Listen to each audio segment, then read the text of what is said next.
بسم اللہ الرحمن الرحیم الحمد للہ رب العالمین وصلی اللہ وسلم علی نبینا محمد وعلی آلہ وصحبہ اجمعین اما بعد السلام علیکم ورحمۃ اللہ وبرکاتہ۔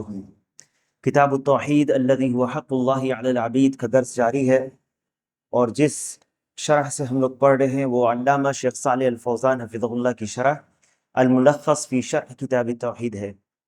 اور آج ہم لوگ ایک نئے باب کو شروع کریں گے، نئے چیپٹر کو شروع کریں گے، جس کا نام ہے الخوف من الشرک، باب یا باب الخوف من الشرک، یعنی شرک سے ڈرنے کے بیان میں۔ الخوف یعنی شرک، خوف یعنی ڈر، شرک سے ڈرنے کے بیان میں۔ آپ کو معلوم ہے کتاب التوحید کا موضوع کیا ہے؟ کتاب التوحید کا موضوع توحید ہے، اس کی اہمیت اور فضیلت کا بیان ہے، اس کے تقاضوں کا بیان ہے، توحید کیسے، کن چیزوں پر عمل کر کے توحید پوری کی ہوتی ہے، کون کون سی عبادتیں ہیں جو توحید میں، اور اس کی ضد، یعنی توحید کا جب بیان ہے تو اس کی ضد کو جاننا بھی ضروری ہے، کیونکہ آپ کسی ایک چیز کو جان کر جب تک آپ اس کی ضد کو نہیں جانیں گے، اس چیز کی خوبی جو آپ کو بتائی جا رہی ہے اس کو آپ جیسے کہ اس کو سمجھ لیجیے، جتنی اہمیت اس کو دینی چاہیے وہ آپ اس کی اہمیت نہیں سمجھ پائیں گے جب تک اس کی ضد کو نہ دیکھ لیں۔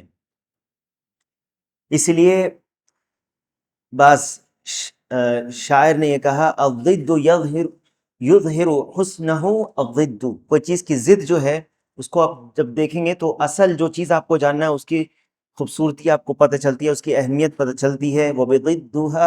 وبضدها تتبین الاشیاء، وبضدها تتبین الاشیاء، کسی چیز کی ضد سے کوئی چیز نکھر کر سامنے آتی ہے۔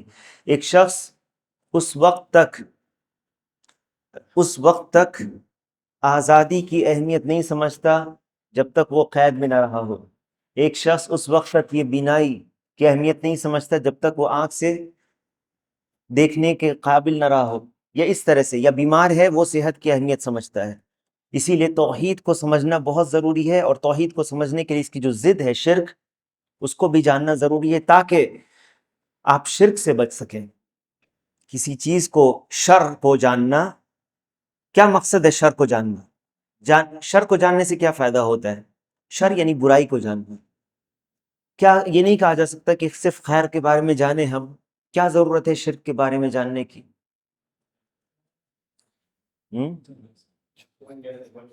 کیسے بچیں گے ہم؟ بارک اللہ فیک۔ کیونکہ شر کو جاننے کا مقصد یہ ہوتا ہے کہ ہم شر سے بچ سکیں، جیسا کہ حذیفہ ابن الیمان رضی اللہ عنہ کی حدیث ہے کہ کان الناس یسألون رسول اللہ صلی اللہ علیہ وسلم عن الخیر، لوگ رسول اللہ صلی اللہ علیہ وسلم سے خیر کے بارے میں پوچھا کرتے تھے۔ وَكُنْتُ أَسْأَلُهُ عَنِ الشَّرِّ مَخَافَةَ أَنْ يُدْرِكَنِي، میں رسول اللہ صلی اللہ علیہ وسلم سے شر کے بارے میں پوچھتا تھا اس ڈر سے کہ کہیں وہ میں اس شر میں نہ پڑ جاؤں۔ اسی لیے بعض شاعر نے کہا عرفت الشر لا للشر، میں نے شر کو جانا شر کو کرنے کے لیے نہیں، ولیکن لتوقیہ، تاکہ میں اس سے بچ جاؤں شر سے۔ ومن لم يعرف الشر من الناس يقع فيه، جو شر کو نہیں جانتا وہ شر میں پڑ جاتا ہے۔ اسی لیے شرک، اس کی تفصیل کو بھی جاننا یہ اہم ہے تاکہ آپ شرک میں نہ پڑیں۔ اور اسی میں سے یہ ہے کہ شرک کے تعلق سے ڈر ہونا، جب آپ توحید کو سمجھ لیں گے اور توحید کی اہمیت اور فضیلت کو جان لیں گے، اس پر جو ثواب ہے اس کو آپ جان لیں گے، اور توحید کے تحقیق یا توحید کے تقاضوں کو جب آپ پورا کر لیں گے، تب آپ کو جب توحید کی اہمیت سمجھ میں آئے گی تو آپ کو یہ خوف ہوگا کہ کہیں ایسا نہ ہو کہ میں شرک میں پڑ جاؤں اور یہ جو فضیلت ہے وہ مجھ سے چھوٹ نہ جائے۔ تو شرک سے ڈرنا، شرک سے وہی شخص ڈرے گا جس نے توحید کو مکمل کرنے کی کوشش کی ہے۔ اسی لیے شیخ نے جو اس کے پہلے والے باب میں، جو باب من حقق التوحید، جس نے توحید کے تقاضوں کو پورا کیا، دخل الجنت بغیر حساب، جنت میں بغیر حساب کے داخل ہوگا، اس کے بعد بیان کیا الخوف من الشرک، شرک سے ڈرنے کے بیان میں۔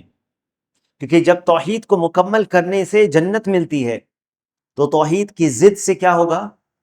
جنت سے محروم ہو جائے گا، یعنی شرک سے۔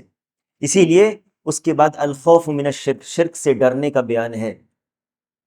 کہتے ہیں کہ وقول اللہ عز وجل ان اللہ لا یغفر ان یشرک به ویغفر ما دون ذلک لمن یشاء، اللہ تعالیٰ کا فرمان، پہلے میں پورا باب میں جو ہے پڑھ دوں گا، اس کے بعد وقول اللہ عز وجل ان اللہ لا یغفر ان یشرک به ویغفر ما دون ذلک لمن یشاء، وقال الخلیل علیہ السلام واجنبنی وبنی ان نعبد الاصنام، وفي الحديث اخوف ما اخاف عليكم الشرك الاصغر فسئل عنه فقال الرياء، وعن ابن مسعود رضي الله عنه أن رسول الله صلى الله عليه وسلم قال من مات وهو يدعو لله ندا دخل النار، رواه البخاري، ولمسلم عن جابر رضي الله عنه أن رسول الله صلى الله عليه وسلم قال من لقي الله وهو لا يشرك به شيئا دخل الجنة ومن لقيه يشرك به شيئا دخل النار۔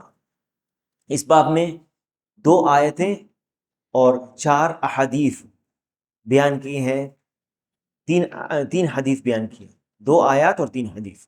سب سے پہلے کہتے ہیں وقول اللہ عز وجل، اللہ عز وجل کا فرمان، ان اللہ لا یغفر ان یشرک به ویغفر ما دون ذلک لمن یشاء، یقیناً اللہ تعالیٰ اس بات کو نہیں معاف کرے، اس کے اپنے ساتھ شریک کیے جانے کو معاف نہیں کرے گا، وَيَغْفِرُ مَا دُونَ ذَلِكَ لِمَنْ يَشَاءُ، اور اس کے علاوہ اس سے کم تر جو چیز ہوگا اللہ تعالیٰ جس کے لیے چاہے گا اسے معاف کر دے گا۔ شیخ کہتے ہیں، شیخ صالح الفوزان حفظہ اللہ اس کی شرح میں کہتے ہیں مناسبت هذا الباب لکتاب التوحید، اب اس باب کی مناسبت کیا ہے کتاب التوحید سے؟ کہتے ہیں ان المصنف رحمہ اللہ لما ذکر التوحید وفضلہ وتحقیقہ، جب مصنف نے، کون ہے مصنف اس کتاب کے؟ شیخ محمد بن عبد الوہاب، جب مصنف نے ذکر کیا توحید کا، اس کی فضیلت کا، اس کی تحقیق یعنی اس کے کیسے اسے پورا کیا جا سکتا ہے، اس کے تقاضوں کو کیسے پورا کریں گے، تو یہ مناسب ہوا کہ اس بات کا ذکر کیا جائے کہ جو توحید کی ضد ہے یعنی شرک، اس سے خوف کے بیان کیا جائے۔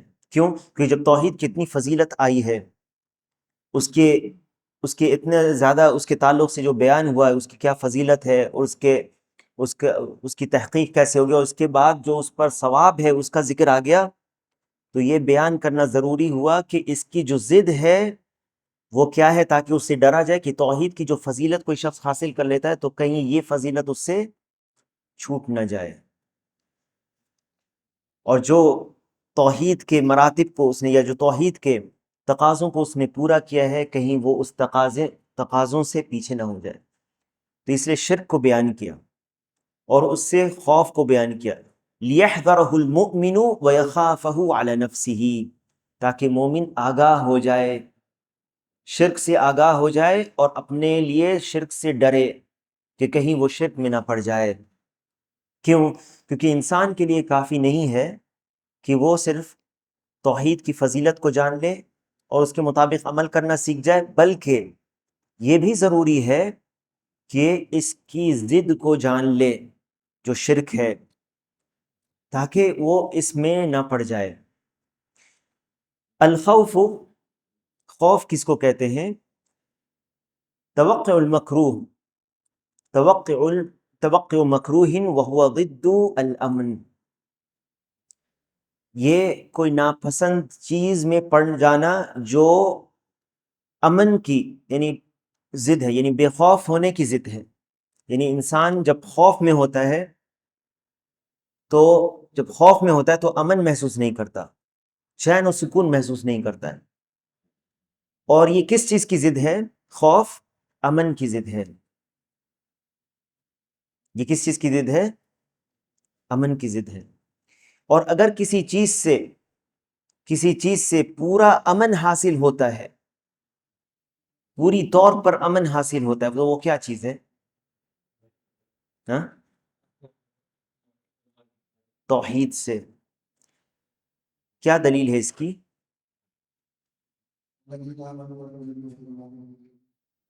بارک اللہ فیک. اور ایک اور آیت ہے کہ اگر آپ کو امن چاہیے ہر طرح کا تو پھر شرک کے راستوں کو چھوڑ کر آپ کو توحید کے راستوں کو اختیار کرنا ہوگا، انفرادی طور پر بھی اور اجتماعی طور پر بھی. وہ کون سی آیت ہے؟ وعد اللہ الذین آمنوا، یاد آیا؟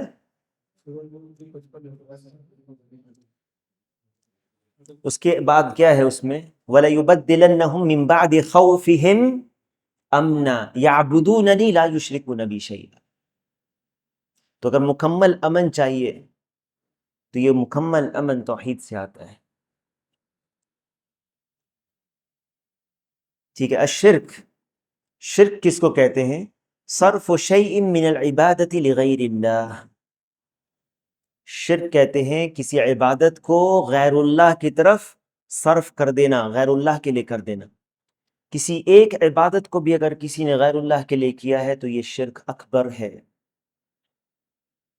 شرک کے بارے میں جیسے کہ آگے آئے گا، شرک کا معنی ہے شریک کرنا، کسی غیر اللہ کو اللہ کے برابر کرنا. کسی غیر اللہ کو اللہ کے برابر کرنا یہ شرک ہے. مساوات غیر اللہ باللہ، مساوات غیر اللہ باللہ فیما ہوا من خصائص اللہ. اللہ کے لیے جو خاص ہے اس میں غیر اللہ کو شریک کر دینا یہ شرک ہے. اللہ کے لیے جو خاص ہے، اور آپ چاہیں تو ایسے بھی بیان کر سکتے ہیں، جو اللہ کے لیے خاص ہے اور جو اللہ کے حقوق ہیں اس میں غیر اللہ کو شریک کر دینا یہ شرک ہے. اگر ہم یہ کہیں کہ اللہ کے لیے خاص ہے جو چیزیں، یہ بھی صحیح ہے. کیوں؟ کیونکہ اللہ کے لیے خاص ہے اس کی ربوبیت، اس کی اسماء و صفات اور اس کی عبادت کرنا. لیکن اگر ہم کہیں گے اللہ کے لیے جو خاص ہے اس کے صفات یا اس کے حقوق، اس کا حق کیا ہے کہ اسی کی عبادت کی جائے، تو غیر اللہ کی عبادت کرنا یہ شرک ہے. غیر اللہ کی عبادت کرنا یہ شرک ہے. تو جو اللہ کے لیے خاص ہے اگر اللہ کے برابر کسی غیر اللہ کو کیا گیا تو یہ شرک ہے، چاہے اس کے ربوبیت میں کیا جائے یا الوہیت میں کیا جائے یا اسماء و صفات میں کیا جائے. اللہ کے لیے خاص رب ہونا، رب آسمان اور زمین کا وہ رب ہے، تمام کائنات کا وہ مالک اور رب ہے اور تصرف کرنے والا ہے اکیلا. اگر کسی نے اس میں کسی غیر اللہ کو مانا، برابر کیا، جیسے زندگی اور موت دینے والا صرف اللہ ہے اور تمام کائنات کا رب، مالک، خالق، رازق یہ سب اللہ، صرف اکیلے اللہ کرتا ہے. عام طور پر مشرکین اس میں شرک نہیں کرتے تھے، عام طور پر اس میں شرک نہیں کرتے تھے، کیونکہ مشرکین یا پہلے کی جو امت کے لوگ تھے وہ اللہ کو رب مانتے تھے، الا یہ کہ ربوبیت کے بعض چیزوں میں شریک کرتے تھے، لیکن عام طور پر پوری طور پر ربوبیت میں شرک نہیں کرتے تھے.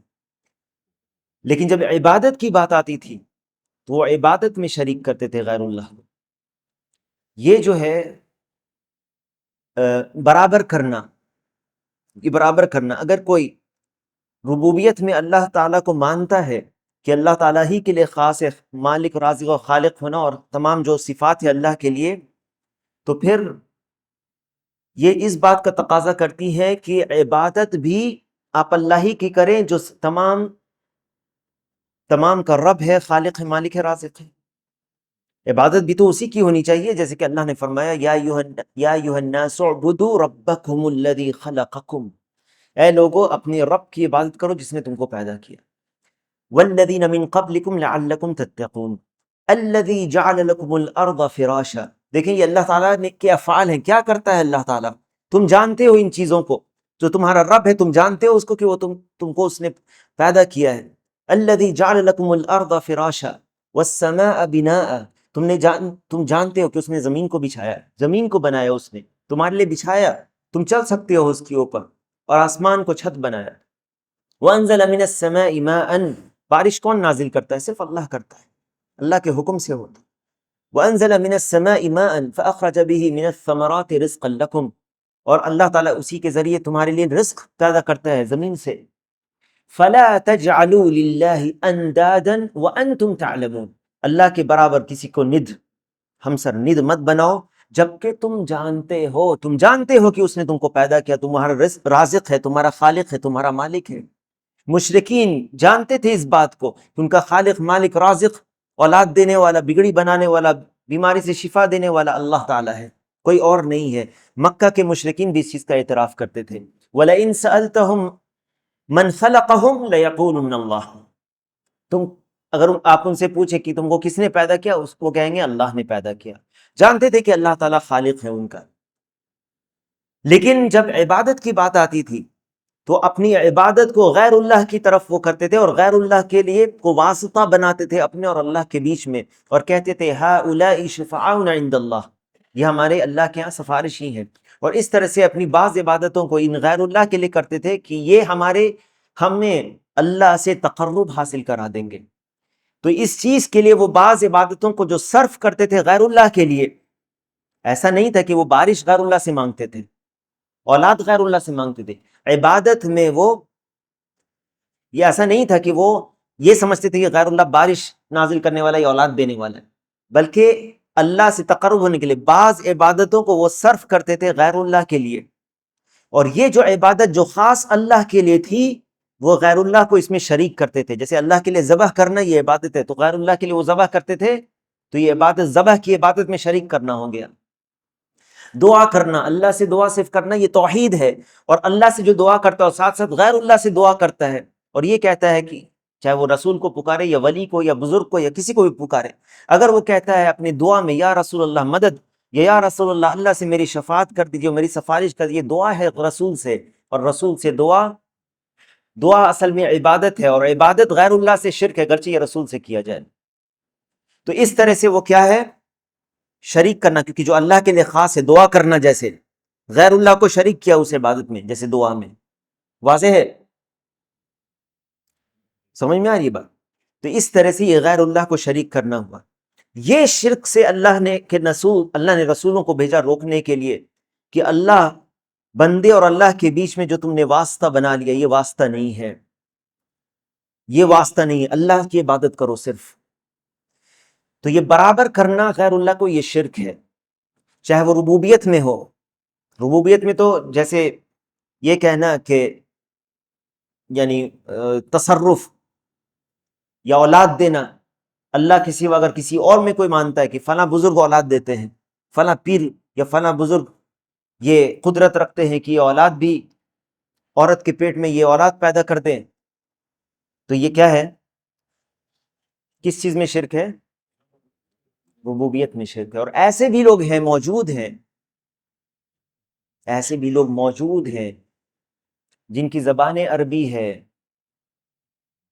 ابھی وہ موجود ہیں ایسے ملکوں میں جو کہتے ہیں کہ اولیاء کے اندر یہ اختیار ہے اولیاء کو کہ وہ اولاد یا عورت کے پیٹ میں بچے کو وہ پیدا کرتے ہیں، اور اس طرح کے شخص ربوبیت میں شرک کرتا ہے۔ حبیب الجفری نام ہے اس شخص کا، یمن کا حبیب الجفری، صوفی۔ تو یہ اس طرح کے لوگ موجود ہیں، زبان سے لا الہ الا اللہ پڑھتے ہیں، لیکن دیکھو ان کا عقیدہ مکہ کے مشرکین کے عقیدے سے بھی بدتر عقیدہ، کیونکہ ابو جہل کا یہ عقیدہ نہیں تھا۔ ہو سکتا ہے کہ ابو جہل کے سامنے وہ شخص یہ بولتا تو اس کو ایک تھپڑ لگاتا ابو جہل، کہ اللہ کے سوا کوئی اولاد نہیں دیتا۔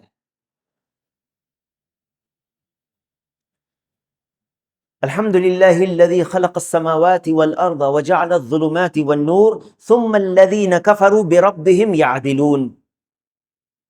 اللہ ہی تعالیٰ کے لیے تمام حمد تعریفیں ہیں جس نے آسمان اور زمین کو پیدا کیا اور اندھیرے اور نور کو پیدا کیا۔ پھر بھی جو کافر ہیں وہ اپنے رب کے برابر غیر اللہ کو کرتے ہیں۔ جہنمیوں کو جو شرک کرتے تھے جب جہنم میں ڈالا جائے گا وہ کہیں گے تاللہ ان کننا لفی ضلال مبین اذ نسویکم برب العالمین۔ وہ کہیں گے اللہ کی قسم ہم کھلی گمراہی میں تھے جب ہم نے تم کو، یعنی جن کو شریک کرتے تھے، ہم نے تم کو رب العالمین کے برابر کر دیا، اذ نسویکم برب العالمین، یہی شرک ہے اصل۔ اللہ کے ربوبیت میں یا اس کی اسماء و صفات میں یا اس کی حقوق میں اس کا حق یہ ہے کہ اس کی عبادت کی جائے۔ اس کی عبادت میں کسی غیر اللہ کو برابر کرنا یا غیر اللہ کو وہی چیز دینا، یہ شرک ہے، شرک اکبر۔ یہ اس شرک سے وہ شخص اسلام میں نہیں رہتا، داخل نہیں ہوگا۔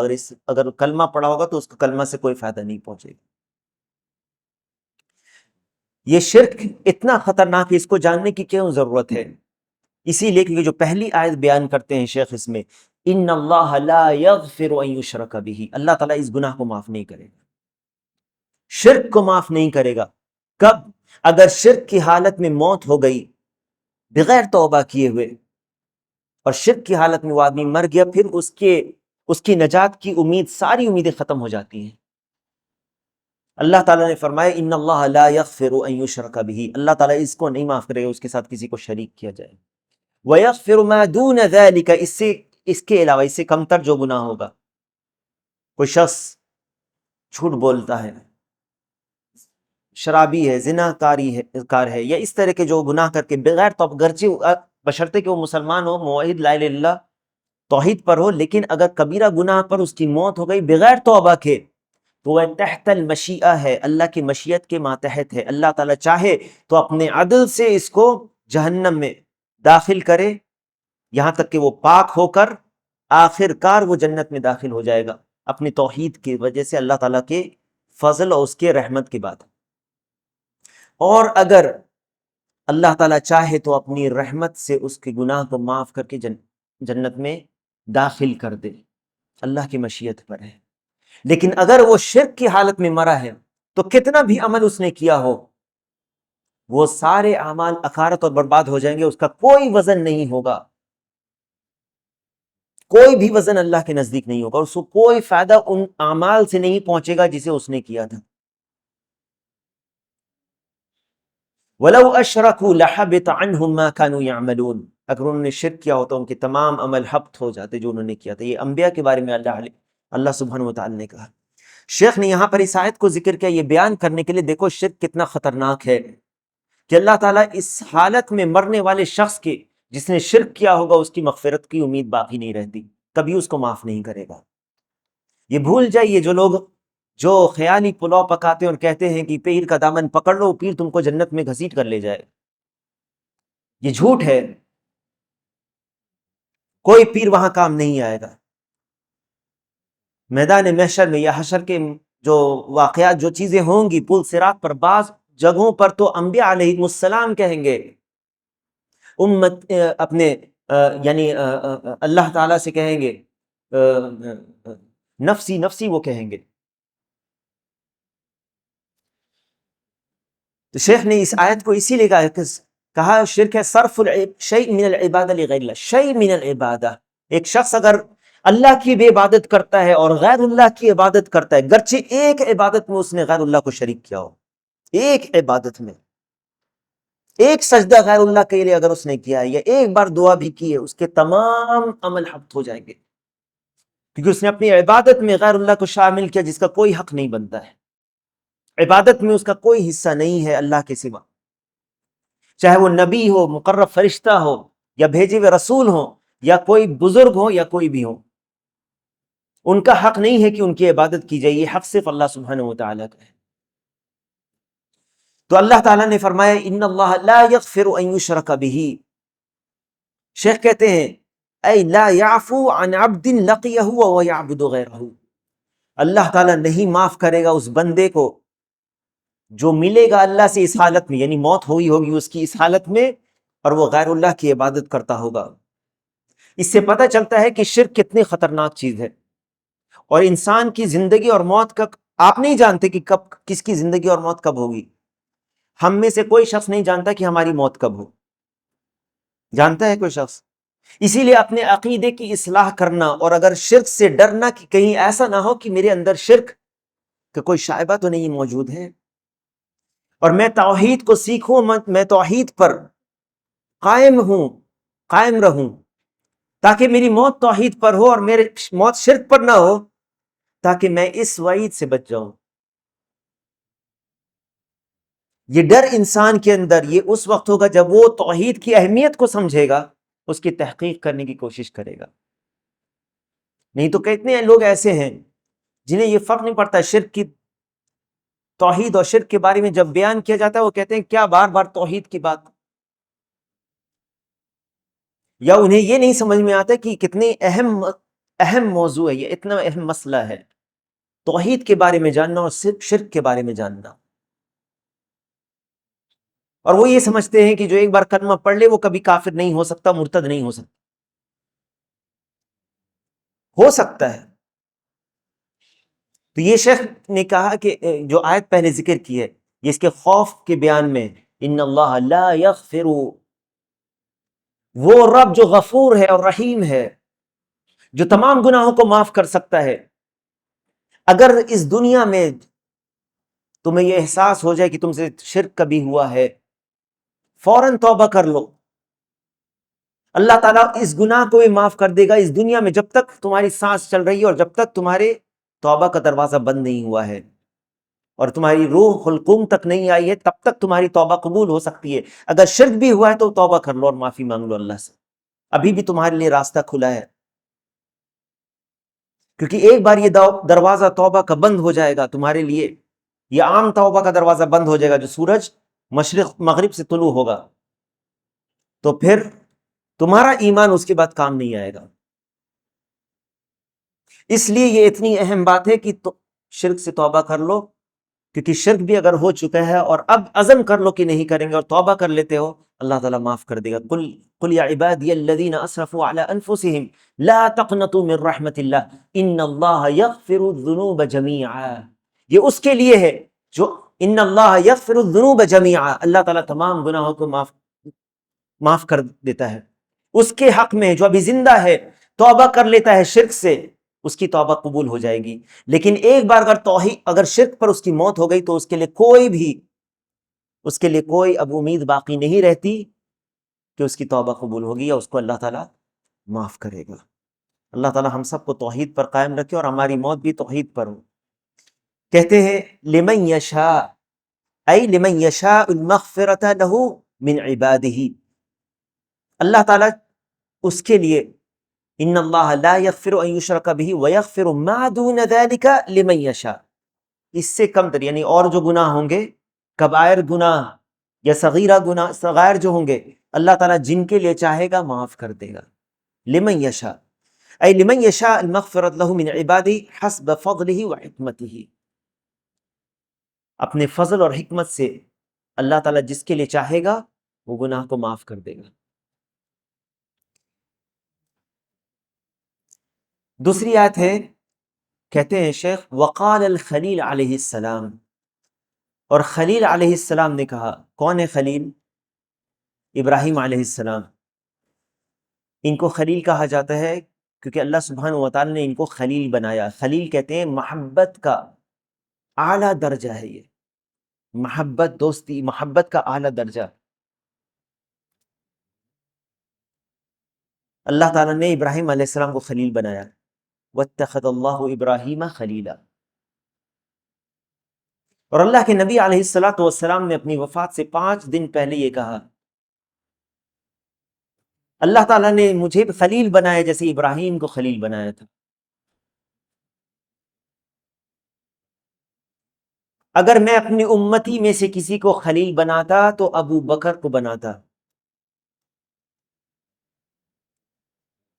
لیکن یہ خلت کا مقام صرف اللہ تعالیٰ صرف 2 نبیوں کے لیے رہا۔ کس کے لیے؟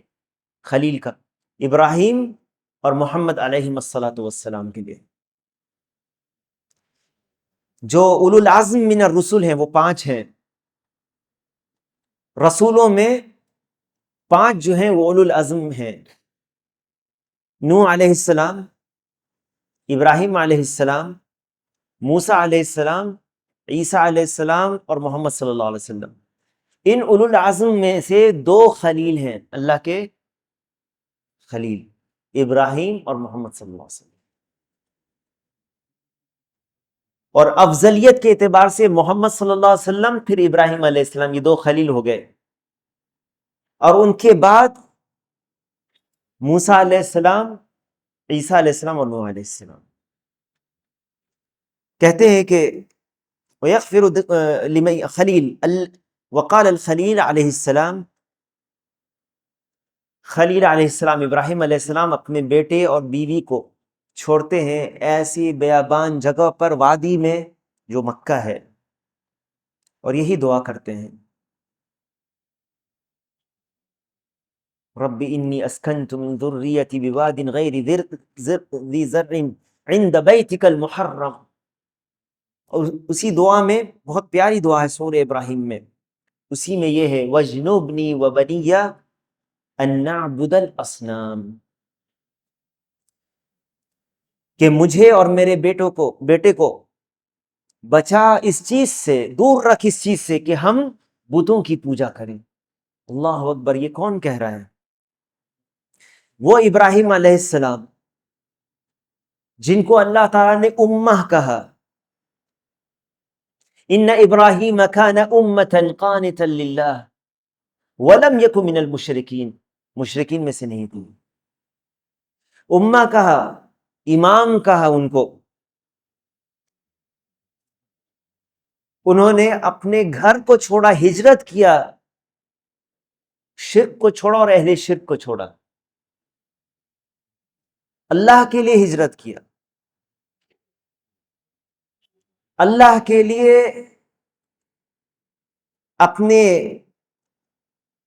اپنی اولاد کو، بیوی اور بیٹے کو بیابان وادی میں چھوڑا. اور جب جا رہے ہیں چھوڑ کر تو یہ دعا کر رہے ہیں وَاجْنُبْنِي وَبَنِيَّ أَن نَعْبُدَ الْأَصْنَامَ.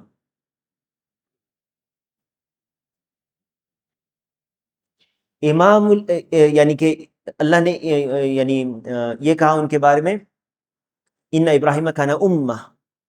دیکھو ابراہیم علیہ السلام کا یہ دعا میں سے ہے، اے اللہ مجھے بچانا، مجھے اور میرے بیٹے کو بچانا، میری اولاد کو بچانا کہ ہم بتوں کی عبادت کریں. اللہ سے دعا کرتے ہیں، اللہ سے مانگتے ہیں. الخلیل الذی بلغ اعلی درجات المحبہ. شیخ یہاں پر ذکر کرتے ہیں، یہ نہیں کہا قال ابراہیم علیہ السلام، اشارہ ہے اس بات میں کہ اللہ سے محبت میں یہ اعلیٰ ترین درجہ جو ملا محمد صلی اللہ علیہ وسلم اور ابراہیم علیہ السلام کو، وہ اپنے اس درجے پر جو پہنچے، توحید جو مکمل کیا انہوں نے، جو پچھلے باب میں ہم لوگ گزر چکی ہے. اشارہ ہے اس طرف کہ دیکھو خلیل علیہ السلام جو توحید جنہوں نے اپنی پوری کی، ان کو خوف تھا اس بات کا، اور اللہ سے یہ دعا کر رہے ہیں کہ اے اللہ مجھے بچانا شرک، یہ بتوں کی عبادت سے. تو ہم اور آپ کیا ہیں؟ ہمیں اتنا ڈرنا چاہیے اس چیز سے، اور اللہ سے دعا کرنا چاہیے کہ اے اللہ ہمیں ان چیزوں سے بچا لے. ابراہیم علیہ السلام نے چھوڑا شرک اور اہل شرک کو بابل میں، یا جہاں وہ تھے عراق میں، یہاں تک کہ ان کو آگ میں ڈالا گیا، اللہ تعالیٰ نے ان کو بچا لیا. ان لوگوں کو چھوڑا، شرک کو چھوڑا، اہل شرک کو چھوڑا، توحید کو مکمل کیا. اللہ تعالیٰ نے ان کی توحید کا ذکر، ان کے بارے میں ذکر کیا، ان کی تعریف بیان کی، اور وہ یہ کہہ رہے ہیں وَاجْنُبْنِي وَبَنِيَّ أَن نَعْبُدَ الْأَصْنَامَ. تو کون ہے پھر ابراہیم علیہ السلام کے بعد کہ وہ شرک سے بے خوف ہو سکتا ہے؟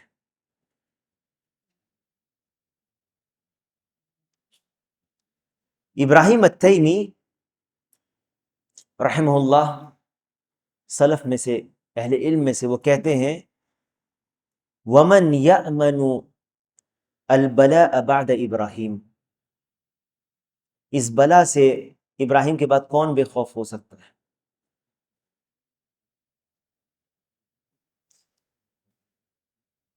تو ابراہیم علیہ السلام جو اعلیٰ درجہ پر تھی محبت کی، والمراد به ابراہیم علیہ السلام الذي اتخذہ اللہ خلیلا، جنہیں اللہ تعالی نے خلیل بنایا تھا. وَاجْنُبْنِي وَبَنِيَّ یعنی مجھے دور رکھ، اجعلنی وَإِيَّاهُمْ فِي جَانِبٍ وَحَيِّزٍ بَعِيدٍ عَنْ ذَلِكَ. مجھے اور میری اولاد کو اور ان کے بیچ میں یعنی دوری کر دے، دور کر دے مجھے، بچا لے ان سے۔ الاصنام جمع صنم، یہ صنم کی جمع ہے اور صنم بت کو کہتے ہیں۔ وَهُ مَا كَانَ مَنْحُوتًا عَلَى صُورَةِ الْبَشَرِ أَوْ صُورَةِ أَيِّ حَيْوَانٍ، صنم کہتے ہیں وہ مورتی کو جو کسی انسان یا کوئی جانور وغیرہ کی شکل میں تراشی گئی ہو۔ المعنى الاجمالی للآیت الاولى، پہلی آیت ان اللہ لا یغفر ان یشرک به، اس کا معنی کیا ہے؟ اجمالی معنی ان اللہ سبحانہ یخبر خبرا مؤکدا انه لا یغفر لعبد لقیہ وهو مشرک به لیحذرنا من الشرک، کہ اللہ تعالیٰ یہ ہمیں خبر دیتا ہے، تاکیدی خبر، کہ وہ معاف نہیں کرے گا ایسے بندے کو جو اللہ سے ملے اس حالت میں کہ وہ مشرک ہو، شرک کر کے مرا ہو، تاکہ ہمیں شرک سے آگاہ کیا جائے۔ اللہ نے ہمیں اس کے ذریعے آگاہ کیا ہے شرک سے۔ وَأَنَّهُ يَغْفِرُ مَا دُونَ الشِّرْكِ مِنَ الذُّنُوبِ لِمَنْ يَشَاءُ، اور اللہ تعالیٰ شرک کے علاوہ یہ اس سے کمتر جو گناہ ہوگا جس کے لیے چاہے گا معاف کر دے گا۔ لِمَنْ يَشَاءُ أَنْ يَغْفِرَ لَهُ تَفَضُّلًا وَإِحْسَانًا، جس کے لیے چاہے گا اللہ تعالیٰ احسان کر کے اس کو معاف کر دے، چلو گناہ معاف ہو گیا، جنت میں چلے گا۔ لِأَلَّا نَقْنُطْ مِنْ رَحْمَتِ اللَّهِ، تاکہ ہم اللہ کی رحمت سے نا امید نہ ہوں۔ دوسری آیت ابراہیم علیہ السلام نے جو کہا وَجْنُبْنِي وَبَنِيَّ أَن نَعْبُدَ الْأَصْنَامَ، اس کے تعلق سے کہتے ہیں شیخ ان ابراہیم الخلیل علیہ الصلاۃ والسلام یدعو ربہ، ابراہیم خلیل علیہ الصلاۃ والسلام اپنے رب کو پکارتے ہیں ان یجعلہ ہوا وبنیہ فی جانب بعید عن عبادت الاصنام، کہ وہ اللہ تعالیٰ انہیں اور ان کے بیٹے کو دور رکھے، الگ رکھے بت پرستوں سے یا جو عبادت ہے بت کی۔ وَأَن يُبَاعِدَ بَيْنَهُ وَبَيْنَهَا، اور ان کے اور ان کے بیچ میں دوری کر دے، لِأَنَّ الْفِتْنَةَ بِهَا عَظِيمَةٌ، کیونکہ بتوں کا فتنہ بہت عظیم ہے۔ وَلَا يَأْمُنُ الْوُقُوعَ فِيهَا، اور اس میں پڑھنے میں کوئی بے خوف نہیں ہو سکتا۔ مناسبت الآیتین للباب، اب یہ دونوں آیت کی مناسبت کیا ہے اس باب سے؟ ترجمۃ الباب ہے یا جو ٹائٹل ہے اس کا کیا ہے؟ الخوف من الشرک ہے نا۔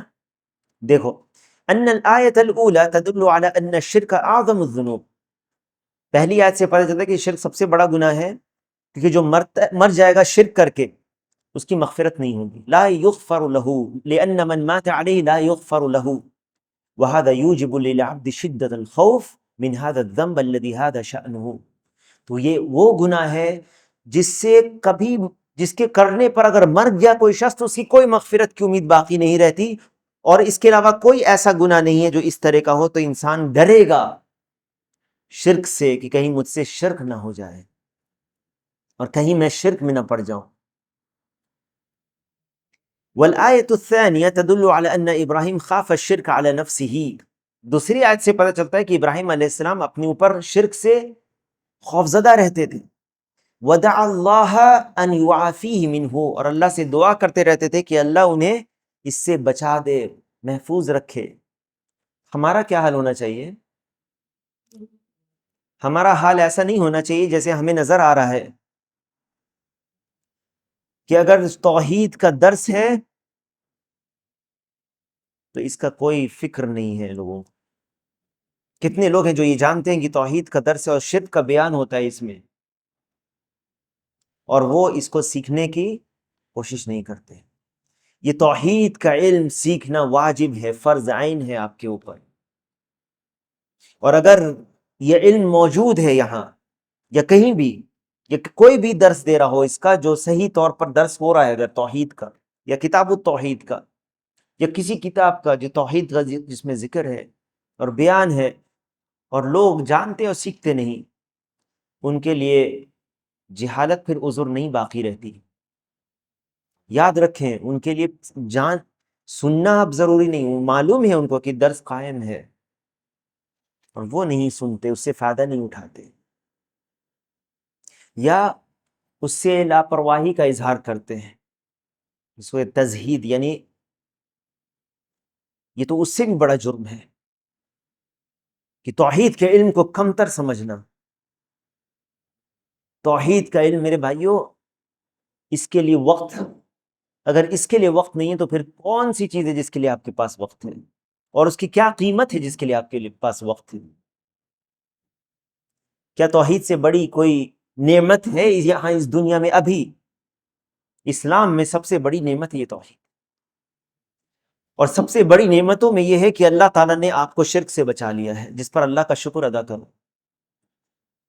اس توحید پر شکر ادا کرنا، اور اللہ نے جو تمہیں شرک سے بچا لیا ہے، یا تم کو اللہ تعالیٰ نے اگر توفیق دی ہے، صرف اسی کا فضل اور کرم، اسی کا احسان ہے کہ ہم یہاں پر جمع ہوئے ہیں، نہیں تو ہمارا کوئی کمال نہیں ہے اس میں۔ اس پر اس کا شکر ادا کرو اور دعا کرو کہ اللہ تعالیٰ ہمارا جمع ہونا قبول کر لے۔ یہاں پر لِأَنَّ مَنْ مَاتَ عَلَيْهِ لَا يُغْفَرْ لَهُ وَهَذَا يُوجِبُ لِلْعَبْدِ شِدَّةَ الْخَوْفِ مِنْ هَذَا الذَّنْبِ۔ اور دوسری آیت، ابراہیم علیہ السلام ڈرتے تھے شرک سے اپنے اوپر، وَدَعَ اللَّهَ أَنْ يُعَافِيهِ مِنْهُ۔ کیا علامت ہے کہ انسان شرک سے ڈرتا ہے؟ کیا علامت ہے کہ انسان شرک سے ڈرتا ہے جیسے کہ ڈرنا چاہیے؟ بارک اللہ فیک۔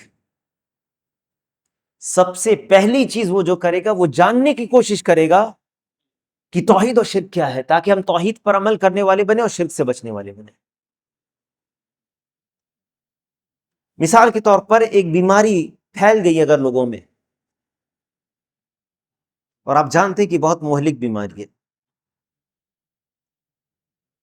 آپ کو موقع ملتا ہے سفر کرنے کا، آپ اپنے آفس کے کام سے، آپ کو آفس کی طرف سے بھیجا جاتا ہے سفر کرنے کے لیے مختلف ملکوں میں، بعض ملٹی نیشنل کمپنیاں ہیں جو بھیجتی ہیں۔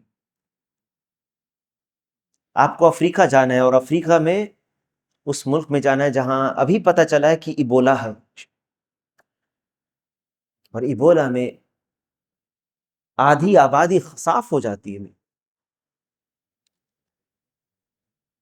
کیا کریں گے آپ؟ پہلے تو کوشش کریں گے کہ نہیں جائیں، کوشش کریں گے کہ نہیں؟ اچھی بات ہے نا، وبا جہاں پھیلتی وہاں نہیں داخل ہوا جاتا ہے، پہلے سے اگر پانوں میں تو نہیں جائیں اپنی جان کی حفاظت کے لیے۔ اور مثال کے طور پر اگر آپ وہاں ہیں تو آپ کیا کریں گے؟ جاننے کی کوشش کریں، بھاگیں گے نہیں، جاننے کی کوشش کریں گے کہ کس چیز سے ہم بچیں اور کیا کرنا ہے کیا نہیں کرنا ہے۔ ابھی کووڈ کا زمانہ دور نہیں ہے، آپ کو پتہ ہے نا کیا کرنا ہے کیا نہیں کرنا ہے، ڈوز اینڈ ڈونٹس۔ یہاں تک کہ فون میں پہلے 2 منٹ سننا پڑتا تھا، کسی کو فون کر رہے تو 2 منٹ زبردستی سنیں، نہیں بھی تو سنایا جاتا تھا۔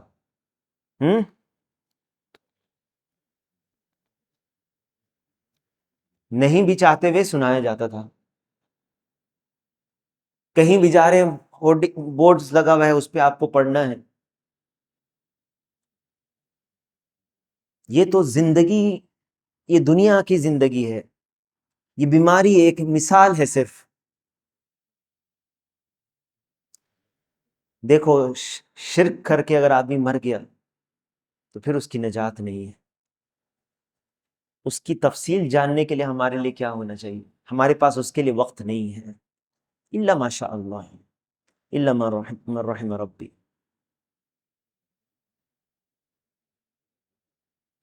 یا اس سے بھی بڑی بات کہ بعض لوگ یہ کہتے ہیں توحید تو ہم سمجھ گئے، جو یہ کہتا ہے کہ توحید میں سمجھ گیا، کوئی یعنی اگر مثال کے طور پر تم سمجھ بھی گئے، چلو ٹھیک ہے، پھر سے سننے میں کیا مشکل ہے، اور پھر سے دوبارہ جاننے میں کیا مسئلہ ہے؟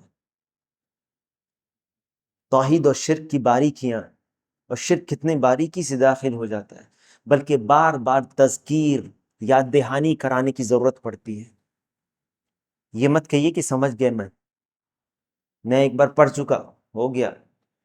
بار بار یاد دہانی کرنے کی ضرورت پڑتی ہے، کیونکہ علم بھلا دیا جاتا ہے، بھول جاتا ہے آدمی، علم کو بھی بھول جاتا ہے، ایمان بھی گھٹتا بڑھتا ہے۔ اسے یہ مت سمجھیے کہ توحید سیکھ لیا، بعض لوگ کہتے ہیں توحید تو 2 منٹ میں سیکھ سکتے ہیں۔ اللہ تعالیٰ نے قرآن مجید کو نازل کیا اتنے سالوں میں، توحید کی تفاصیل کو بیان کیا، اور آخری وقت میں اللہ کے نبی صلی اللہ علیہ وسلم کس چیز کی دعوت دے رہے ہیں؟ آخری مرض جس میں آپ صلی اللہ علیہ وسلم کی وفات ہوئی، لعنت اللہ علی الیہود والنصارى، یا لعن اللہ یہود والنصارى اتخذوا قبور انبیائہم مساجد۔ شرک کے وسائل سے روک رہے ہیں اور تحذیر امت کو آگاہ کر رہے ہیں۔ یہاں پر کہتے ہیں کہ ابراہیم علیہ السلام شرک سے علی النفس ودع اللہ ان یعافیہ منہ فما الظن بغیرہ، تو ابراہیم کے بعد کے بارے میں کہہ لو ہم لوگوں کا پھر کیا سمجھتے ہو؟ فالآیتان تدلان علی وجوب الخوف من الشرک، یہ آیتیں دونوں بتاتی ہیں کہ شرک سے ڈرنے کے وجوب میں۔ ما یستفاد من الآیتین، دونوں آیتوں سے کیا فائدہ ملتا ہے؟ ان الشرک اعظم الذنوب، شرک سب سے بڑا گناہ ہے، لأن اللہ تعالی اخبر انہ لا یغفرہ لمن لم یتب منہ، اللہ تعالیٰ نے خبر دی ہے کہ اللہ تعالیٰ اس کو معاف نہیں کرے گا جو اسے توبہ نہیں کرتا۔ دوسری بات، ان ما عدا الشرک من الذنوب اذا لم یتب منہ داخل تحت المشیئہ، اگر شرک سے جو کم تر چیزیں علاوہ جو ہے گناہ اگر وہ ہو گیا تو اللہ کی مشیت کے تحت ہے، اللہ تعالیٰ چاہے گا تو معاف کر دے گا بغیر توبہ کے اس شخص کو، اور اگر چاہے گا تو عذاب دے گا۔ ففی ھذا دلیل علی خطورۃ الشرک، اس میں بھی دلیل ہے کہ شرک کتنا خطرناک ہے۔ تیسری بات، الخوف من الشرک فإن ابراہیم علیہ السلام هو امام الحنفاء، امام ابراہیم علیہ السلام کیا تھے؟ حنفاء، یکسو اللہ کی طرف، اللہ کی عبادت کرنے والے، شرک اور اہل شرک سے بیزار، اللہ کی طرف۔ اللہ نے انہیں امام کہا، والذی کسر الاصنام بیدہ، اپنے ہاتھوں سے توڑا انہوں نے بتوں کو، خافہ علی نفسہ، اپنے ہاتھوں سے توڑا ہے، لیکن دیکھو ڈرتے ہیں، اپنے اوپر خوف کرتے ہیں شرک کا۔ فکیف بمن دونہ، تو ابراہیم کے بعد علیہ السلام کے بعد، اور جیسے کہ ابراہیم التیمی رحمہ اللہ نے کہا تھا کہ ومن یأمن البلاء بعد ابراہیم، ابراہیم کے بعد اور کون بے خوف ہو سکتا ہے اس بلا سے، یعنی شرک سے۔ چوتھی بات، مشروعیت دعا لدفع البلاء وانہ لا غنى للانسان عن ربہ، بلا کو دور کرنے کے لیے دعا کرنا، اور رب سے کوئی انسان بے نیاز نہیں ہو سکتا، سارے انسان رب کے محتاج ہیں، دعا کے ضرورت ہے، ہم دعا کریں ہم۔ مشروعیت الدعا، اور کتنے لوگ ہیں جو ابراہیم علیہ السلام کی سنت پر عمل کرتے ہیں؟ ہم میں سے کتنے لوگوں نے کبھی دعا کیا ہے اللہ مجھے شرک سے بچا لے؟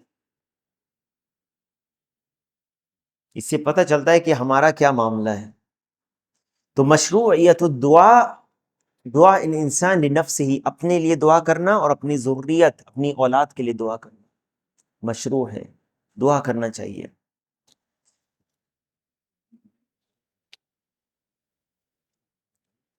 الرد على الجهال الذين يقولون لا يقع الشرك في هذه الأمة فأمنوا منه فوقعوا فيه، رد ہے ایسے جاہلوں کا اس میں جو یہ کہتے ہیں کہ شرک میں یہ امت اب نہیں پڑ سکتی، تو وہ بے خوف ہو گئے اور وہ اس میں پڑ گئے، بے خوف ہو گئے تو اس میں پڑ گئے۔ آج کتنے لوگ ہیں ایسے جو اس امت میں یا کلمہ پڑھتے ہیں اور اپنے آپ کو مسلمان کہتے ہیں، وہ شرک کرتے ہیں یا نہیں کرتے؟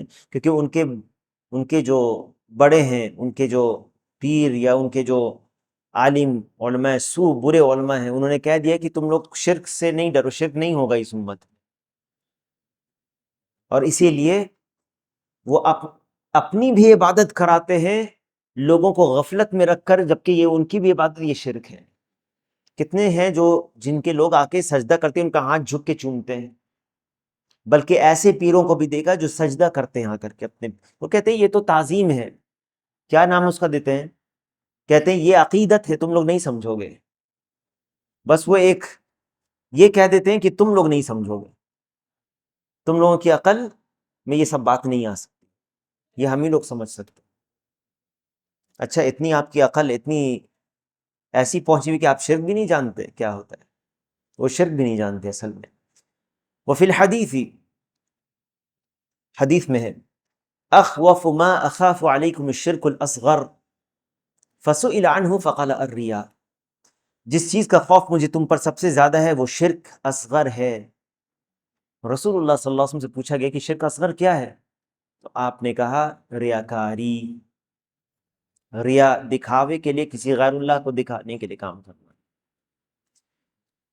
شیخ کہتے ہیں اس کی شرح میں، شیخ صالح الفوزان حفظ اللہ کہتے ہیں فی الحدیث، اور یہ احمد نے اس کو روایت کیا ہے،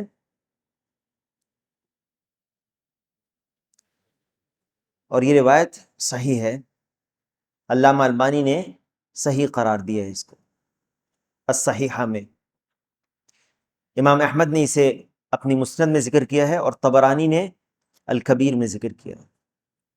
اخوف ما اخاف علیکم الشرک الاصغر فسئل عنہ فقال الریا، جس چیز کا خوف مجھے تم پر سب سے زیادہ ہے وہ شرک اصغر ہے، تو جب پوچھا گیا شرک اصغر کیا ہے، اللہ کے رسول کہا الریا، ریاکاری۔ حدیث میں ہے الذی رواہ الامام احمد والطبرانی وابن ابی الدنیا والبیہقی، یہ انہوں نے روایت کیا اس حدیث کو۔ اخوف ما اخاف علیکم ای اشد خوفا اخافه علیکم، میں تم پر سب سے زیادہ شدید خوف رکھتا ہوں ان چیزوں پر، کس چیز پر؟ الریا، ریاکاری کس کو کہتے ہیں؟ اظہار العبادت لقصد رؤیت الناس لها فیحمدونہ علیہا، کسی عبادت کو دکھانا لوگوں کو، عبادت جب اللہ کے لیے ہے اور یہ عبادت اللہ کے لیے کی جاتی ہے، تو پھر لوگوں کی تعریف بٹورنے کے لیے وہ عبادت کرنا جو بظاہر اللہ کے لیے جو چیز ہے، وہ نیت میں جب غیر اللہ کی طرف ارادہ ہو اس کا، یہ ریاکاری ہے۔ اور ریاکاری یہ شرک اصغر ہے یا اکبر ہے؟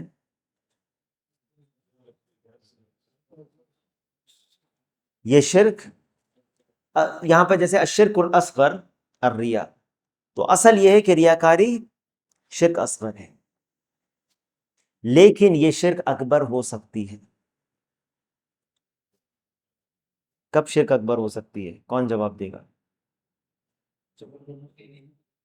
جس سے پوچھیں گے وہ جواب دے گا۔ ریاکاری کب شرک اکبر ہو سکتی ہے کہ نہیں؟ کب؟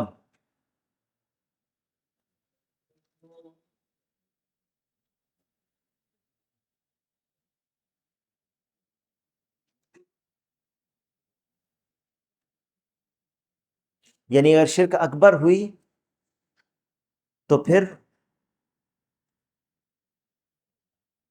کوئی فائدہ نہیں ہے اس کے عبادت کا، لیکن اصل میں ریاکاری شرک اصغر ہے، جیسے یہاں پر ہے۔ کب اکبر ہو سکتی ہے؟ جب مقصد تو لوگ کا ہی ہوتا ہے، جب وہ شرک، جب آیا نماز پڑھنے کے لیے، لوگ دیکھ رہے ہیں تو خوب اچھے سے مزین کر دیتا ہے، نہیں لوگوں کے لیے یہ شرک اصغر ہے۔ غور سے سنیں، شرک اکبر کب ہوگی، کب یہ اکبر ہوگا؟ جب جی میرا مرید ہو جائے، نہیں، جب وہ اسلام میں داخل ہوگا، جب وہ دکھاوے کے لیے،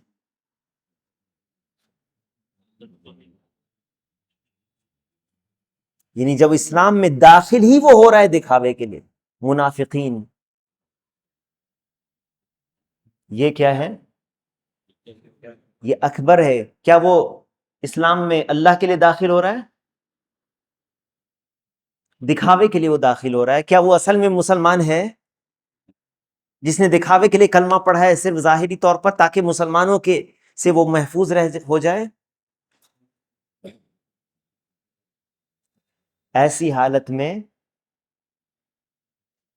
یہ دکھاوے کے لیے، وہ اتنی بڑی چیز ہے عبادت، یہ اسلام میں داخل ہونا یہ عبادت ہے. اسلام میں داخل ہونا اللہ کے لیے جو ہے کہ اللہ کے لیے ہے نا.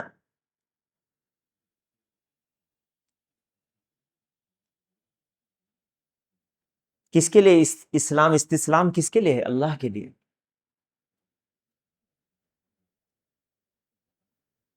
بلقیس نے کیا کہا تھا؟ پڑھو آیت. اسلم تو پوری آیت پڑھو نا. کیا سلیمان علیہ السلام کے ساتھ اس نے کیا کہا تھا؟ وہ داخل ہوئی اسلام میں اللہ کے لیے. تو یہ اگر دکھاوے کے لیے داخل ہو رہا ہے اسلام میں تو کیا اس کا اسلام صحیح ہے؟ منافق ہے وہ شخص. نفاق کو چھپا رہا ہے، کفر کو چھپا رہا ہے، اسلام کو ظاہر کر رہا ہے. لیکن اصل میں یہ جو ریاکاری ہے وہ شرک اصغر ہے. کیونکہ ایک مومن جو ایمان والا ہے اس کے اوپر آ سکتی ہے یہ ریاکاری. وہ عبادت کر رہا ہے لیکن اس کے اندر یہ ریاکاری داخل ہو سکتی ہے. تو جب یہ ریاکاری آئے گی اس کے اندر تو یہ کمال التوحید الواجب کے خلاف ہے. لیکن اصل توحید باقی ہے، اس سے تو اسلام سے خارج نہیں ہوگا. لیکن جو دکھاوے کے لیے اسلام میں داخل ہوا اس کی اصل توحید ہی نہیں ہے. واضح ہے؟ اصل توحید ہی نہیں ہے اس کی. تو یہاں پر اخوف ما اخاف علیکم الشرک الاصغر، اللہ کے نبی صلی اللہ علیہ وسلم نے صحابہ کو خطاب کر کے کہا میں تم پر سب سے زیادہ خوف شرک اصغر کر. صحابہ ایمان والے تھے، نبی صلی اللہ علیہ وسلم نے خدشہ یا خوف ظاہر کیا. اور پھر اپنی امتیوں پر کہتے ہیں کہ اخوف ما اخاف علیکم ای اشد خوفا اخافه علیکم، سب سے زیادہ خوف میں تم پر. کیسے ریاکاری کا خوف کیسے سب سے بڑا خوف ہے؟ دیکھو آگے کیا آ رہا ہے. کہتے ہیں شیخ الریاء اظہار العبادت لقصد رؤیت الناس، لوگوں کو دکھاوے کے لیے کسی عبادت کو ظاہر کرنا تاکہ لوگ اس پر اس کی تعریف کریں. ارے کتنا اچھا قرآن کی قرأت کرتا ہے، کتنا اچھا قاری ہے، کتنا اچھا جو ہے عالم ہے، کتنا اچھا سخی ہے، پیسہ اللہ کے راہ میں خرچ کرنے والا ہے، کتنا تہجد گزار ہے. یہ سب دکھاوے کے لیے اگر کوئی کرے کہ لوگ اس کی تعریف کریں تو یہ کیا ہے؟ یہ ریاکاری ہے. یہ ریاکاری ایسی میں یہ شرک اصغر ہے.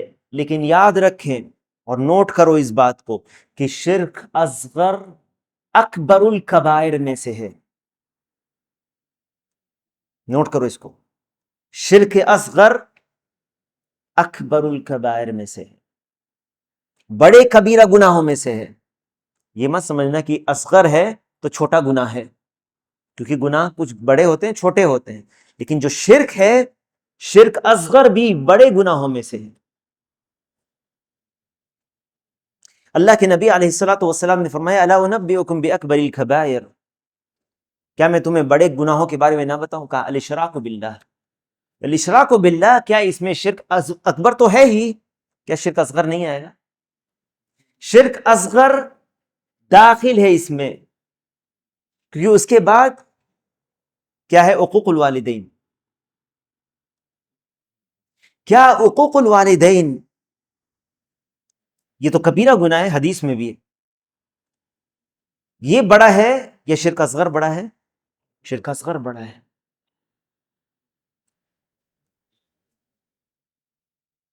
وشہادت الزور، اور جھوٹی گواہی دینا. اور نبی علیہ الصلوۃ والسلام ٹیک لگائے ہوئے تھے، اٹھ کر بیٹھ گئے اور کہا الا وشہادت الزور الا وقول الزور. تو اس لیے شرک اصغر کبیرہ گناہوں میں سے ہے. اور شرک اکبر اور اصغر میں کیا فرق ہے؟ ایک طرف لکھو شرک اکبر اور دوسری طرف لکھو شرک اصغر.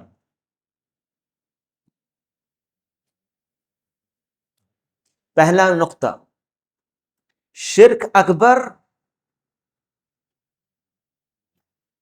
کا مرتکب دائرہ اسلام سے خارج ہو جاتا ہے. شرک اکبر کا مرتکب دائرہ اسلام سے خارج ہو جاتا ہے اور اس کی اصل توحید ختم ہو جاتی ہے، اس کی اصل توحید باقی نہیں رہی۔ شرک اصغر والے میں لکھو، یہ کبیرہ گناہ ہے لیکن دائرہ اسلام سے خارج نہیں ہوتا۔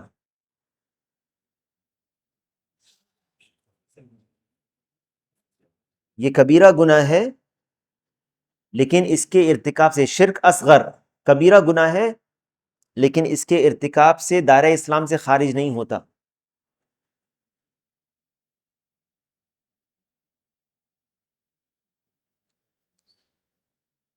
البتہ اس کی توحید کمال جو واجب ہے اس میں کمی آ جاتی ہے، اس کی توحید میں نقص ہے، اس کی توحید میں نقص ہے، کمال الواجب میں نقص ہے۔ دوسرا پوائنٹ، دوسرا نقطہ، شرک اکبر، شرک اکبر پر مرنے والا ہمیشہ کے لیے جہنم میں جائے گا، اس پر جنت حرام ہے ہمیشہ کے لیے۔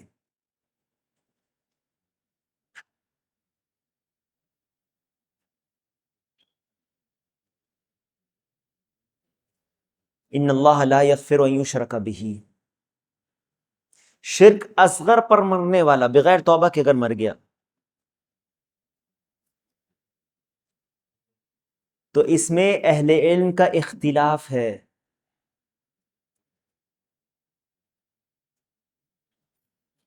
کہ کیا وہ جہنم میں جا کر اپنی سزا بھگتے گا اور پھر وہ جنت میں جائے گا، یا وہ کبیرہ گناہ کی طرح ہے کہ اللہ تعالیٰ کی مشیت کے تحت ہے۔ فرق سمجھ میں آیا؟ شرک اصغر پہ جو مر جاتا ہے اس کے تعلق سے اہل علم میں اختلاف ہے۔ بعض کہتے ہیں کہ جیسے شرک اکبر ہے ویسے ہی شرک اصغر کے لیے وہ گناہ کی سزا اس کو ضرور ملے گی، وہ معاف نہیں ہوئے گی، شرک معاف نہیں ہوتا، اس لیے وہ جہنم میں جائے گا، البتہ اصل توحید ہونے کی وجہ سے وہ ایک دن جنت میں چلا جائے گا۔ اور دوسرے بعض اہل علم کہتے ہیں کہ کبیرہ گناہ کی طرح یہ اور کبیرہ گناہ کا جیسا معاملہ ہے، اللہ کی مشیت کے تحت ہے۔ یہ اختلاف ہے اہل علم میں دو کا۔ اب آیا سمجھ میں؟ شرک اصغر پر جو مرا ہے، شرک اکبر والے میں کوئی اختلاف نہیں ہے۔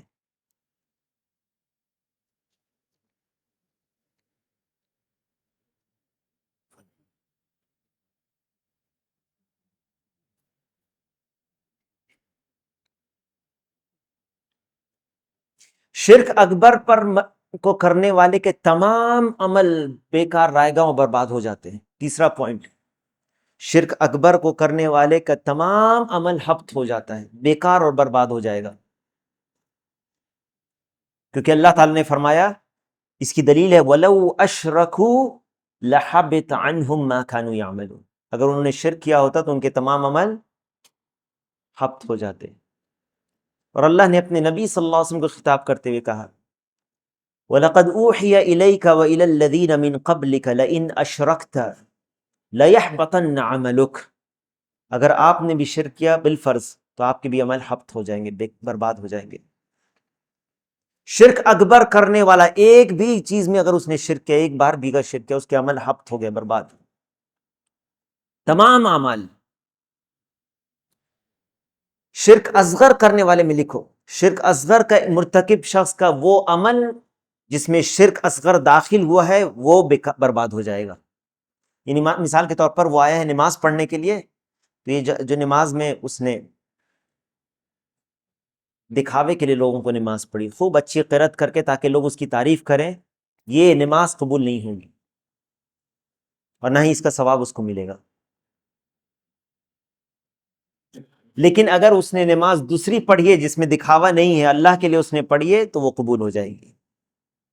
لیکن جو شرک اکبر کرنے والا ہے، اس نے اگر غیر اللہ کے لیے ایک سجدہ بھی کیا ہے تو اس کی نماز، روزہ، حج، زکوٰۃ جو بھی اس نے کیا تھا سب برباد۔ کتنا خطرناک معاملہ ہے۔ اس دنیا میں عاقبت کے طور پر شرک اکبر کرنے والا، شرک اکبر کرنے والے کے لیے شرک اکبر کرنے والا دین سے نکل جاتا ہے، پہلی بات، اس کا نکاح اگر مسلمان بیوی ہے ٹوٹ جائے گا، اور اس کی موت کے بعد اس کی جو اولاد ہے اس کی وارث نہیں ہوگی، اور چوتھی بات کہ موت کے بعد اس کو نہ غسل دیا جائے گا، نہ اس کی نماز جنازہ پڑھی جائے گی، اور نہ ہی اس کو مسلمانوں کے قبرستان میں دفن کیا جائے گا۔ کون؟ جو شرک اکبر کا مرتکب ہے۔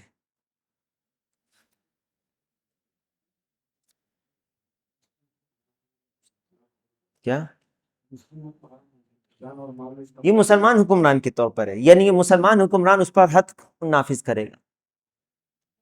یہ حد سلطان کے ہاتھ میں تلوار ہوتی ہے، ہر شخص انفرادی طور پر نہیں ہوتا ہے، کیونکہ اللہ کے نبی صلی اللہ علیہ وسلم نے کہا من بدل دینہ فاقتلوہ، جو دین بدل دے اس کو قتل کرو۔ یہ کس کے خطاب سے؟ حکمران سے۔ تو آپ نہیں نکل جائیں ہاں اپنے طور پر سمجھ کے، کسی کو بھی ایسے نہیں، یہ کیونکہ وہ اس کا طریقہ ہے، اس کے اوپر وہ قاضی ہوتا ہے، وہ فیصلہ کرتا ہے، تب جا کے یہ چیزیں ہوتی ہیں۔ ہم ایک یہ جو باتیں کی جا رہی ہیں ایک طرح سے یہ اس کی خطرناکی کو بیان کرنے کے لیے بیان کیا جا رہا ہے، واضح ہے جی؟ نہیں، ہم نہیں کر سکتے، اس کو نہیں کر سکتے۔ اور اسی لیے وہ لوگ جو صراحت کے ساتھ اس کو بیان کریں، شرک کو اور یا وہ اپنے آپ کو ظاہر کریں وہ شرک، تو ان سے برات کا اظہار کرنا ضروری ہے، کیونکہ ہم شرک اور اہل شرک سے برات کا اظہار کرتے ہیں۔ کہتے ہیں شیخ، کیا اس کا اجمالی معنی کیا ہے؟ لکمال شفقتہ ورحمتہ بامتہ، رسول اللہ صلی اللہ علیہ وسلم کی شفقت اور رحمت اپنی امت کے لیے، اور اپنی نصیحت کی اپنی امت کو کہ کوئی چیز خیر کی نہیں چھوڑی مگر ان کی رہنمائی آپ نے کر دی، بحیث لم یترک خیرا الا دلہم علیہ۔ یہ شرک اصغر پر اتنے خوفزدہ کیوں تھے؟ اللہ کے نبی صلی اللہ علیہ وسلم نے کیوں خوف کا اظہار کیا؟ کیونکہ یہ بہت آہستے سے آتی ہے۔ بظاہر ایک شخص نیک اور صالح ہے، لیکن کب اس کے اندر یہ نیت کے اندر شرک اور ریاکاری کا آ جائے گی اور اس کے جو عمل ہے وہ ہبط ہو جائیں گے۔ ہو سکتا ہے اس کا طریقہ یہ ہے کہ پھر اپنے نیت کو تجدید کر کے اخلاص کرو اللہ کے لیے۔ اگر یہ وسوسہ ہے، کبھی کبھی شیطان وسوسہ ڈالتا ہے کہ تم دکھاوے کے لیے کر رہے ہو، آئے گی اس کے تعلق سے کہ کیسے وسوسے کو آپ مقابلہ کریں گے، ٹھیک ہے؟ اگر وقت ہوگا تو کر دیں گے، نہیں تو اگلے درس میں یاد دینا۔ تو ولا شرا الا حذرهم منه، کوئی شر نہیں چھوڑا اللہ کے نبی صلی اللہ علیہ وسلم مگر اس کو اپنی امت کو بیان کر دیا، آگاہ کر دیا۔ ومن الشر الذي حذر منه الظهور بمظهر العبادة لقصد تحصيل ثناء الناس، اور جو شر سے آگاہ کیا ان میں یہ بھی شر ہے، دیکھو، کہ ظاہر کرنا عبادت کو تاکہ لوگ اس پر تعریف کریں۔ بتائیں یہ جو چیز ہے یہ تو صرف دل میں ہوتی ہے نا، اللہ رب العالمین کے سوا کوئی اس پر مطلع نہیں ہو سکتا۔ اتنی چھپی ہوئی ہے کہ آپ دو شخص نماز پڑھ رہے ہیں، ہو سکتا ہے ایک کی نماز قبول ہو رہی ہو دوسری کی نماز قبول نہیں ہو رہی ہو، جبکہ پوری نماز بظاہر دیکھنے میں ایک جیسی ہے یا نہیں؟ دو شخص حج کر رہے ہیں، دونوں کا حج ایک جیسا ہے، لیکن ہو سکتا ہے ایک کا حج قبول ہو جائے ایک کا حج قبول نہ ہو۔ یہی شرک، ریاکاری جو آ گئی ہے۔ اسی لیے اخلاص اور اپنے دل کو اللہ کی طرف مائل کرنا اور اللہ سے دعا کرنا، ثابت قدمی کی، اور اپنی نیت کی تجدید کرنا، یہ بہت ضروری اہم ہے۔ اور اپنی اللہ کی نعمتوں کا استحضار، یعنی ذہن میں اس بات کو رکھو جو اللہ کی نعمتیں ہیں اور اللہ کے حکم کو مانتے ہوئے تم یہ عمل کر رہے ہو۔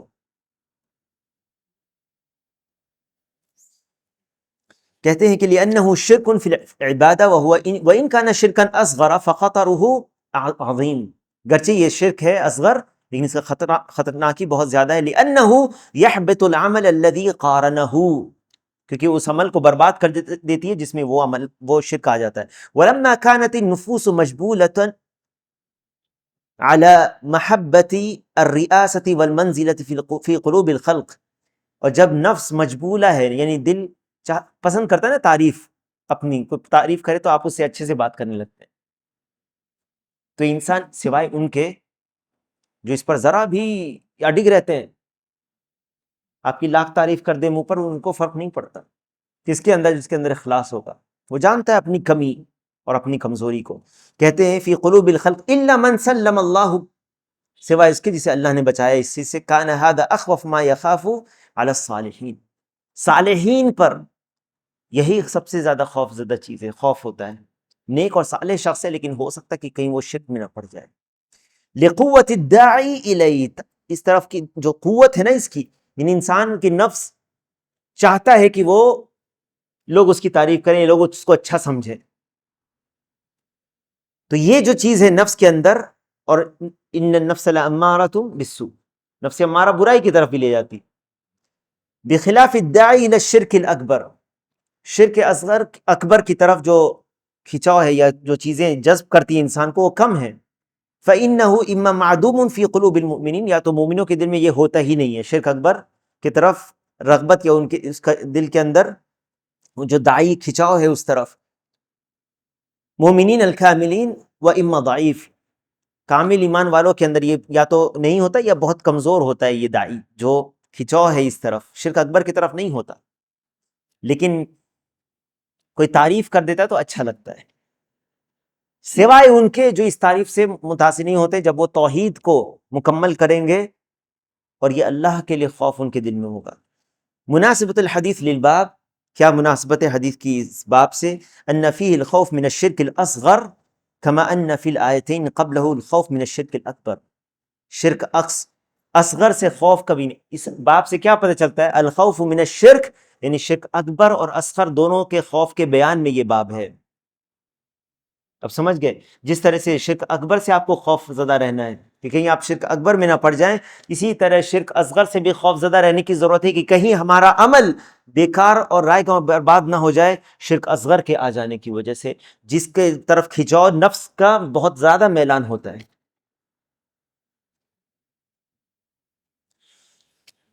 والباب شامل للنوعین، دونوں کو شامل ہے یہ باب، دونوں کے شامل ہے. ما یستفاد من الحدیث، جو اس حدیث سے فائدہ ملتا ہے، شدت الخوف من الوقوع فی الشرک الاصغر وذلك من وجہین.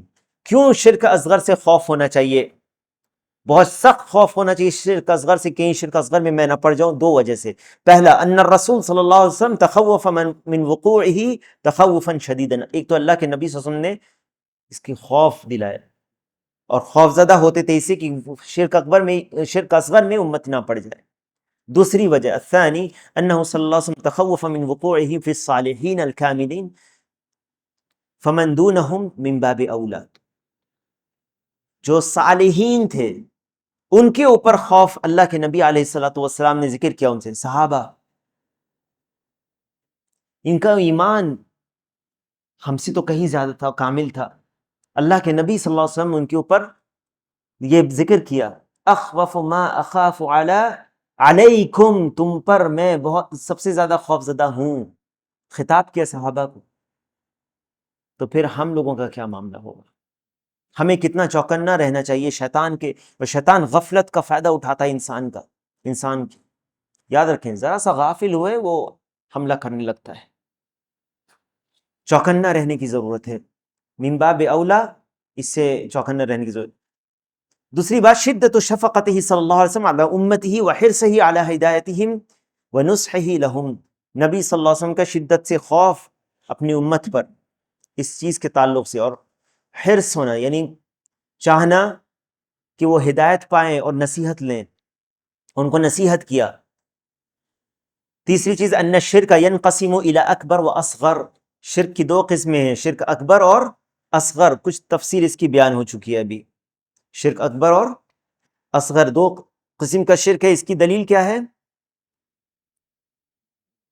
شرک کی دو قسم ہے، شرک اکبر اور اصغر، اس کی کیا دلیل ہے؟ یہ حدیث اخفف ما اخاف علیکم الشرک الاصغر. تو جب اصغر سے خوف زدہ خوف اللہ کے نبی صلی اللہ علیہ وسلم نے ظاہر کیا، تو اس کا معنی اکبر بھی شرک ہے۔ فالاکبر ہوا ان، اب دیکھو شرک اکبر کیا ہے، ان یسوی غیر اللہ باللہ فیما ہوا من خصائص اللہ، یہ تعریف ہے شرک اکبر کی، اس کو نوٹ کریں، کہ اللہ کے برابر غیر اللہ کو کرنا ان چیزوں میں جو اللہ کے لیے خاص ہے، چاہے وہ اللہ کے صفات ہوں، اللہ کے افعال ہوں، یا اللہ کے حقوق ہوں۔